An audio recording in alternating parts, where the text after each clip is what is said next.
Bike মাছ দিয়ে কচু রান্না করার জন্য এখানে আমি কিছু বাইক মাছ পরিমাণ লবণ আর হলুদ মাখিয়ে এই বাইক মাছগুলো ভেজে নিয়েছি। এখানে আমি টান কচু নিয়েছি 1 কেজি পরিমাণে। টান কচুটা আমি একটু গুট করে কেটে নিয়েছি। এখানে আমি চুলায় একটা কড়াইতে পরিমাণ মতো তেল দিয়ে 2টা বড় সাইজের পেঁয়াজ কুচানো দিয়ে পেঁয়াজটা আমি একটু ব্রাউন কালার করে ভেজে নিলাম। এখন এখানে আমি 1 টেবিল চামচ পরিমাণে আদা রসুন বাটা দিয়ে দিলাম। আদা রসুনটা দিয়ে একটু ভালোভাবে ভেজে নিচ্ছি যাতে আদা রসুনের কাঁচা গন্ধটা চলে যায়। তো আদা রসুন দিয়ে ভালোভাবে ভেজে নিলাম। এখন এখানে আমি হলুদ, মরিচ আর জিরা দিয়ে দিলাম 1 চা চামচ করে, ধনিয়া দিয়ে দিচ্ছি 1.5 চা চামচ দিয়ে চুলাটা একেবারে কমিয়ে মশলাটা আমি বিস্তারিত কষে একটু হালকা ভেজে নিচ্ছি।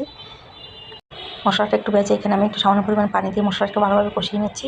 তাই মশলাটাকে ভালোভাবে কষিয়ে নিলাম। এখন এখানে আমি কেটে রাখা কচুগুলো দিয়ে দিচ্ছি।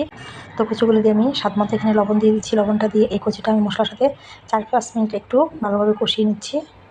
তাহলে আমি 4-5 মিনিট কষিয়ে নিয়ে এখন এটা আমি ঢাকনা দিয়ে ঢেকে কচুটা আমি একটু ভালোভাবে কষিয়ে নিচ্ছি। তো কিছুক্ষণ পরে আমি ঢাকনাটা উঠিয়ে নিচ্ছি। উঠিয়ে নিয়ে এটা আমি আরেকটু ভালোভাবে নেড়েচেড়ে এটা আমি একটু ভালোভাবে কষিয়ে নিচ্ছি। তো আমার কচুটা একদম ভালোভাবে কষানো হয়ে গিয়েছে। এখন এখানে আমি পরিমাণ মতো গরম পানি দিয়ে দিচ্ছি।